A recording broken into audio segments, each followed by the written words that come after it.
ഇനിയിപ്പോ നിനക്ക് കച്ചേരി കേട്ട് ഉറങ്ങാലോ. കച്ചേരി മാത്രല്ല, ഡാൻസും പഠിക്കാം. ഡാൻസ്? ആ സൂര്യന്റെ കൂട്ടുകാരനെ കണ്ടില്ലേ? എനിക്ക് അയാളെ ഭയങ്കര ഇഷ്ടായി. ഒരു ചുരിദാറും കൂടി ഇടിച്ച നമ്മുടെ കൂട്ടത്തിൽ അയാളെ ഇവിടെ പിടിച്ചിരുത്താം. അവിടുന്ന് ഇവൻ ഇങ്ങനൊരു ബന്ധത്തെ കുറിച്ച് പറഞ്ഞപ്പോ ഒന്ന് അന്വേഷിച്ച് കളയാന്ന് തോന്നി. വന്നു, കണ്ടു. മകളെ മാത്രമല്ല, വീട്ടുകാരെയും ഞങ്ങൾക്ക് ഇഷ്ടമായി. അതിന് കാരണം സംഗീതാട്ടോ. മായയ്ക്ക് സംഗീതത്തോട് അല്പം വാസന നിറഞ്ഞപ്പോ ഇയാൾക്ക് വലിയ താല്പര്യായി അല്ലടോ. ഒക്കെ ഞങ്ങളുടെ ഭാഗ്യം. കാര്യങ്ങളൊക്കെ ഇത്രയായ സ്ഥിതിക്ക് ഇനി വെച്ച് താമസിപ്പിക്കണ്ട. എത്രയും പെട്ടെന്ന് ഇതങ്ങ് നടത്തണം. എത്രയും പെട്ടെന്ന് വെച്ചാൽ അതിനെപ്പറ്റി ആലോചിച്ച് വിഷമിക്കണ്ട. കല്യാണം എന്നൊക്കെ പറഞ്ഞ എടി പിടിന്ന് ചെയ്യാൻ പറ്റുന്ന കാര്യമാണോ? ഇവർക്ക് അറിയിക്കേണ്ടവരെയൊക്കെ അറിയിക്കണം, അവരുമായിട്ടൊക്കെ ആലോചിക്കണം. പിന്നെ നല്ലൊരു ദിവസം കണ്ടെത്തി ഒരു മുഹൂർത്തമൊക്കെ നിശ്ചയിക്കണ്ടേ അല്ലേ? എന്നാ ഇനി നിങ്ങളെല്ലാം കൂടെ അങ്ങോട്ട്. എനിക്കിവിടെ അങ്ങനെ പറയത്തക്ക ബന്ധുക്കളൊന്നുമില്ല. ഇവരുടെ ബന്ധുക്കളൊക്കെ അങ്ങ് വൈക്കത്താ. അവരുടെ സൗകര്യം കൂടി നോക്കിയിട്ട് വരുന്ന തീയതി ഉടനെ അറിയിക്കാം. വൈക്കത്താണല്ലേ വീട്? ഈ വരുന്ന വൈക്കത്ത് അഷ്ടമിക്ക് എന്റെ കച്ചേരി ഉണ്ട് അവിടെ. മാഷുടെ കച്ചേരി ഇതിനു മുമ്പ് ഞങ്ങൾ കേട്ടിട്ടുണ്ട്, വൈക്കത്തമ്പലത്തിൽ വെച്ച്. അപ്പൊ ചുരുക്കി പറഞ്ഞ എല്ലാരും സംഗീത പ്രേമികളാണെന്ന് അർത്ഥം. എനിക്കൊരു കാര്യം പറയാനുണ്ട്. കല്യാണത്തിന്റെ അന്ന് രാത്രി എന്റെ വക മയിലാട്ടുണ്ടാവും. പുലരുന്നത് വരെ ഉറക്കില്ല ഞാൻ ആരെയും. പിന്നെ മായയെ അണിയിച്ചൊരുക്കുന്ന കാര്യം അതും ഞാൻ ഏറ്റു. തലേന്ന് രാത്രി എന്നോട് കൊണ്ടു ആക്കിയാ മതി. എന്റെ അഭിപ്രായ വ്യത്യാസം പറയണ്ട എനിക്ക്. ഇവൻ അച്ഛനും മോനും എപ്പോഴും ഇങ്ങനെയാ, മൃതൊക്കെ തന്റെ ഇടം തലയും വലം തലയും പോലെ. അപ്പോ 25-ാം തീയതി വൈക്കത്തമ്പലത്തിലെ കച്ചേരിക്ക് നിങ്ങളെ കുടുംബസമേതം ക്ഷണിക്കുകയാണ്. വരണം. വന്നിരിക്കും. അന്ന് താമസവും ഭക്ഷണമൊക്കെ ഞങ്ങളുടെ വീട്ടിലായിരിക്കണം. അതിനെന്താ, ആവാം.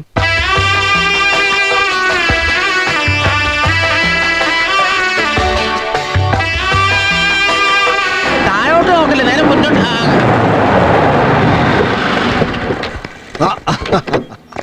തേക്കിലക്കാട്. എന്താണോ അബ്ദു, സുഖം തന്നെയല്ലേ? തരക്കേടില്ല. ചെറിയല്ലേ? ഓ, ചെറിയാന്റെ മോളാ. മോളാ.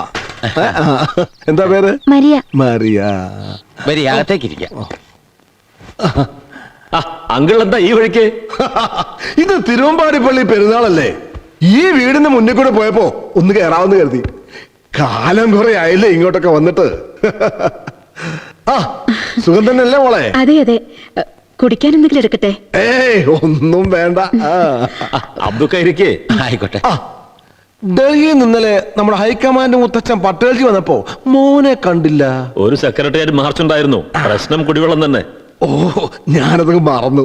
പിന്നെ പട്ടേൽജി ഒരു കാര്യം പറഞ്ഞു.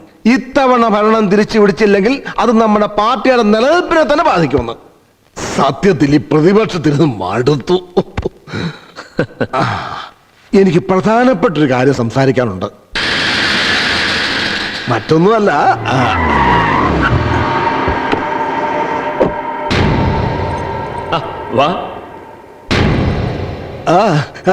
മനസ്സിലായില്ല. എന്റെ സുഹൃത്താ സൂര്യൻ.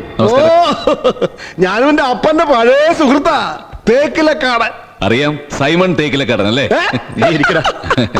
ഇതെന്റെ മക്കളാ, സണ്ണി, ചാർലി. മോൻ എന്ത് ചെയ്യുന്നു? എന്റെ ബിസിനസ്സുമായി ബന്ധപ്പെട്ട എല്ലാ കാര്യങ്ങളും ഇവനാ ഇപ്പൊ നോക്കുന്നത്. അതേതായാലും നന്നായി. വിശ്വസിക്കാൻ പറ്റുന്ന ഒരാൾ കൂടെ ഉള്ളത് എപ്പോഴും നല്ലതാ. ഇനി കാര്യത്തിലേക്ക് കടക്കാം. ഇക്കുറി ഈ നിയോജക മണ്ഡലത്തിൽ നിന്ന് MLA സ്ഥാനത്തേക്ക് മോനെ നിർത്താനാണ് പാർട്ടിയുടെ തീരുമാനമെന്നൊരു ശ്രുതി കേട്ടു. അങ്ങനെ ഒരു തീരുമാനമുള്ളതായി ഞാൻ പറഞ്ഞു. അങ്ങനെയാണെങ്കിൽ ഇത്തവണ മോൻ എനിക്ക് വേണ്ടി ഒന്ന് മാറി തരണം.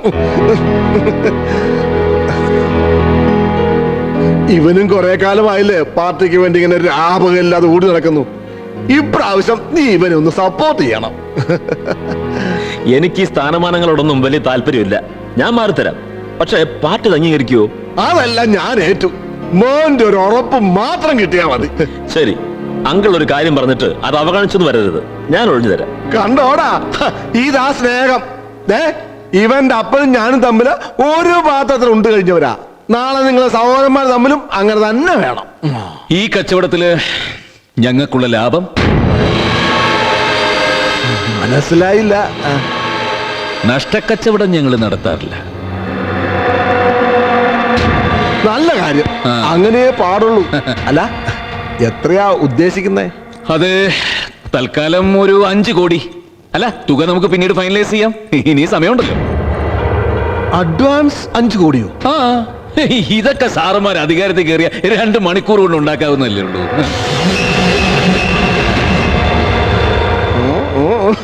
ആള് മിടുക്കനാണല്ലോ. വില പേശാൻ നന്നായിട്ട് അറിയാം. ഇനി എന്തായാലും നമ്മൾ തമ്മിൽ ബാർഗനിങ് വേണ്ട. പറഞ്ഞ തുക ഇന്ന് വൈകുന്നേരത്തോളം ഇവിടെ എത്തിച്ചിരിക്കും. എന്താ പോരെ? മതി.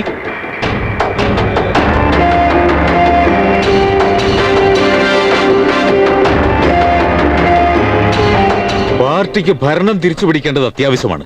അതുകൊണ്ട് തന്നെ ജനങ്ങളുടെ ഇടയിൽ സ്വാധീനവും മുഴുവൻ സമയ പ്രവർത്തകനുമായ മുൻ മന്ത്രി ചെറിയാൻ തോമസിനെ ഇക്കുറിയും പാർട്ടി ഈ നിയോജക മണ്ഡലത്തിലെ സ്ഥാനാർത്ഥിയായി പ്രഖ്യാപിക്കുന്നു.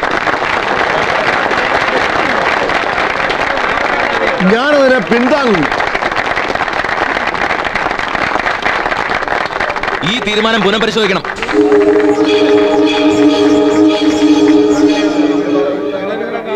അതെ, പാർട്ടിക്ക് വേണ്ടി കുറെ നാളുകളായി പ്രവർത്തിക്കുന്ന വേറെ ചെറുപ്പക്കാർ ഈ നാട്ടിലുണ്ട്. അവരെല്ലാം മറന്ന് ഇപ്പോഴും അപ്പന്റെ അമ്മയുടെ പഴയ പ്രതാപവും പറഞ്ഞ് സ്ഥിരം ആൾക്കാരുടെ കുത്തകയെ വെച്ചിരിക്കുന്ന സ്ഥാനാർത്ഥിത്വം, അതിൽ ഞങ്ങൾക്ക് എതിർപ്പുണ്ട്. അഴിമതി വിമുക്തമായ ഒരു ഭരണം കാഴ്ചവെച്ച ജനസമ്മതനായ നേതാവെന്ന നിലയിലാണ് ചെറിയാനെ പാർട്ടി വീണ്ടും നിർദ്ദേശിച്ചത്. അല്ലാതെ അപ്പന്റെ അമ്മയുടെ പേര് പറഞ്ഞ് സിമ്പതി പിടിച്ചു പറ്റാനല്ല. പാർട്ടിയുടെ ഈ തീരുമാനത്തോട് ചെറിയാന്റെ അഭിപ്രായം എന്താ?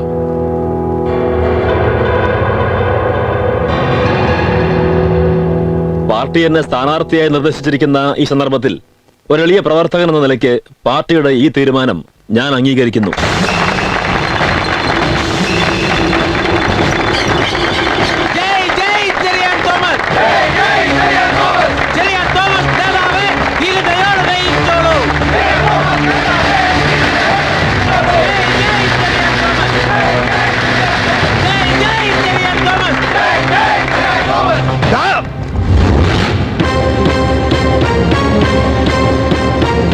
നീ എന്നെ ചതിക്കായിരുന്നില്ലടാ. പിന്നെ താൻ എന്താണോ കരുതിയത്? അധികാര കസേരയോടുള്ള ആക്രാന്ത മൂത്ത് ഇവന്റെ അപ്പനെ താൻ നടു റോട്ടിലിട്ട് വെട്ടി നുറുക്കിയത് ഇവൻ മറന്നു കാണുമെന്നോ?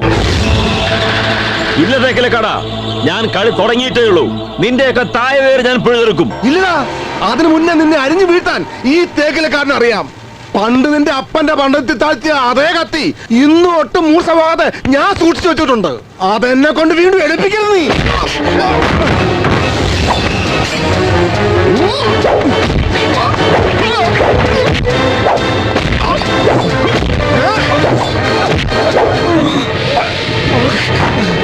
ആറടി മണ്ണിലേക്ക് പോകാൻ താമസമില്ലാത്ത നിനക്ക് നന്നാവാൻ ഒരവസരം കൂടി തരിക. അല്ലെങ്കിൽ നിന്റെ ഈ നെഞ്ചും കൂടി കുത്തിക്കീറാനിക്ക് നിമിഷങ്ങൾ മതി. ഇനി ഇവന്റെ നിഴല് വെട്ടത്തങ്ങാനും നിന്നെ കണ്ട കുഴിമാടത്തിലേക്ക് എടുക്കാൻ പോലും ബാക്കിയില്ലാതെ കുത്തിക്കീറി ഞാൻ.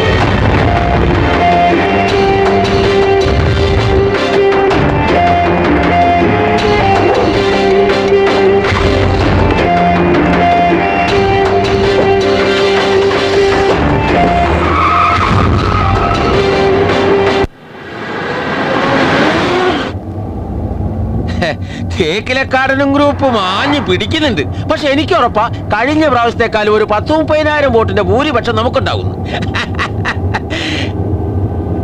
എന്താ ഒന്നും മിണ്ടാത്ത? എന്തോ സൂര്യൻ അടുത്തില്ലാത്തത് കൊണ്ട് ഒന്നിനും ഒരു മൂടില്ല. ബാംഗ്ലൂർക്ക് വേറെ ആരെങ്കിലും പറഞ്ഞയച്ചാ മതിയായിരുന്നു. കാര്യങ്ങൾ വേണ്ട വിധത്തിൽ നടക്കണമെങ്കിൽ ഓൻ തന്നെ പോണ്ടേ? ശരിയാ അബ്ദുക്ക, അവന്റെ കല്യാണം അത് ഗംഭീരമായിട്ട് തന്നെ നമുക്ക് നടത്തണം. ഒന്നിനും ഒരു കുറവ് വരരുത്. ദൈവമായിട്ട് കൊണ്ടു തന്നതാണ്. നിങ്ങളെ ധൈര്യമായിട്ടിരിക്കുന്നത് നമ്മളില്ല നിങ്ങളെ കൂടെ.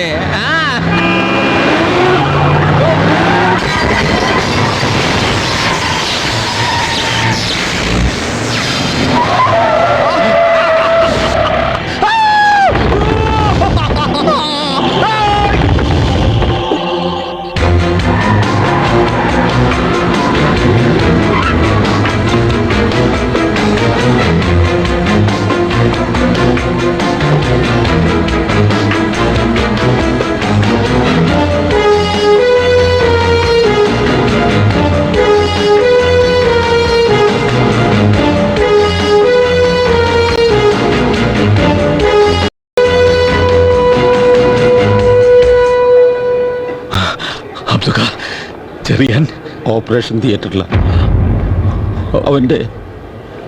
അവന്റെ വലത്തെ കാല്. ആരുടെ കളി അബ്ദുക്ക അതിന്റെ പുറകില്? പറയേ, അബ്ദുക്ക അറിയോ? അത്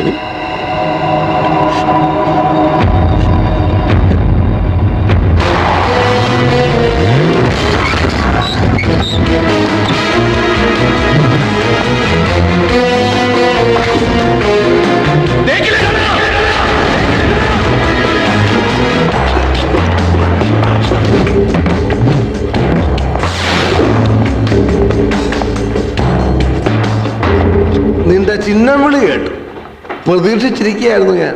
എല്ലാ കണക്കുകളും അപ്പപ്പ തീർക്കുന്നതല്ലേ ബുദ്ധി? വാടാ, എനിക്ക് നിന്നെ വേണം.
അവന്റെ കാലിന് പകരം ഇത് ഞാനും എടുക്കും.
അളിയനോട് ആരാ പറഞ്ഞത് കേസെടുക്കാൻ? എന്റെ അപ്പന്റെ കാലാവൻ വെട്ടിമാറ്റിയത്. കൊടുക്കില്ല അവന് ഞാനൊരു നിയമത്തിനും.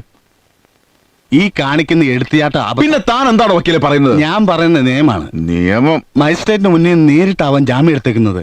ഈ സന്ദർഭത്തിൽ ഒരാവേശത്തിന് പുറത്ത് നമ്മൾ എന്തെങ്കിലും ചെയ്താൽ അത് പിന്നീട് നമുക്ക് തന്നെ ദോഷമാവും. പിന്നെ കേസ് കഴിയുന്നവരെ കാത്തിരിക്കണമെന്നാണോ? വേണ്ട, നമ്മൾ കോടതിയിൽ ഹാജരാകുന്നില്ല, കേസ് തള്ളിപ്പോട്ടെ.